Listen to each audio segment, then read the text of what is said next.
Welcome to Naren academy. ಪ್ರೀತಿಯ ವಿದ್ಯಾರ್ಥಿಗಳೇ, ನಾವು ಕೇಂದ್ರ ಹಾಗೂ ರಾಜ್ಯ ಸರ್ಕಾರ ನಡೆಸುವ ವಿವಿಧ ಸ್ಪರ್ಧಾತ್ಮಕ ಪರೀಕ್ಷೆಗಳಿಗೆ ಅನುಕೂಲವಾಗುವಂತಹ ಹಲವಾರು ತರಗತಿಗಳನ್ನು ನಿಮ್ಮ ಮುಂದಿಡುತ್ತಿದ್ದೇವೆ. ನಾವು ಇವತ್ತಿನ ತರಗತಿಯಲ್ಲಿ ಜಿಯೋಗ್ರಫಿಗೆ ಸಂಬಂಧಿಸಿದಂತಹ ಕೆಲವು ಪ್ರಶ್ನೆಗಳನ್ನು ನಿಮ್ಮ ಮುಂದೆ ಚರ್ಚಿಸ್ತಾ ಇದ್ದೇವೆ ವಿದ್ಯಾರ್ಥಿಗಳೇ.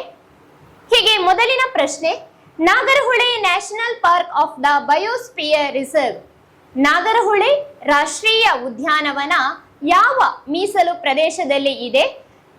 ಅರಾವಳಿ, ವಿಂಧ್ಯ, ಸತ್ಪುರ, ನೀಲಗಿರಿ. ವಿದ್ಯಾರ್ಥಿಗಳೇ, ಇದಕ್ಕೆ ನಾವು ಉತ್ತರವನ್ನು ನೋಡುವುದಾದರೆ ನೀಲಗಿರಿಯ ಬಗ್ಗೆ ನೋಡುವುದಾದ್ರೆ ವಿದ್ಯಾರ್ಥಿಗಳೇ, ನಾಗರಹೊಳೆ ನ್ಯಾಷನಲ್ ಪಾರ್ಕ್ ಅನ್ನು ರಾಜೀವ್ ಗಾಂಧಿ ನ್ಯಾಷನಲ್ ಪಾರ್ಕ್ ಅಂತಲೂ ಕರೆಯುತ್ತಾರೆ. ವಿದ್ಯಾರ್ಥಿಗಳೇ, ಇದು ಕೂಡ ನಿಮಗೆ ಎಕ್ಸಾಮಿಗೆ ಕೇಳುವಂತಹ ಪ್ರಶ್ನೆ. ನಾಗರಹೊಳೆ ನ್ಯಾಷನಲ್ ಪಾರ್ಕ್ ಅನ್ನು ಯಾವ ಹೆಸರಿನಿಂದ ಕರೆಯುತ್ತಾರೆ? Rajiv Gandhi national park.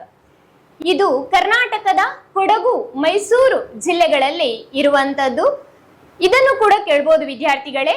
ನೀಲಗಿರಿ ನಾಗರಹೊಳೆ ನ್ಯಾಷನಲ್ ಪಾರ್ಕ್ ಯಾವ ಡಿಸ್ಟ್ರಿಕ್ಟ್ ಅಲ್ಲಿ ಬರುತ್ತೆ ಅಂತ, ಕೊಡಗು ಮತ್ತು ಮೈಸೂರು ಜಿಲ್ಲೆಗಳಲ್ಲಿ ನೀಲಗಿರಿ ನಾಗರಹೊಳೆ ನ್ಯಾಷನಲ್ ಪಾರ್ಕ್ ಬರುತ್ತೆ. ಈ ಉದ್ಯಾನವನವು ಪಶ್ಚಿಮ ಘಟ್ಟದ ತಪ್ಪಲಿನಲ್ಲಿ ಬ್ರಹ್ಮಗಿರಿ ಬೆಟ್ಟಗಳ ದಕ್ಷಿಣ ಭಾಗ ಕೇರಳದ ಹತ್ರ ಸುತ್ತುವರಿದಿದೆ ವಿದ್ಯಾರ್ಥಿಗಳೇ.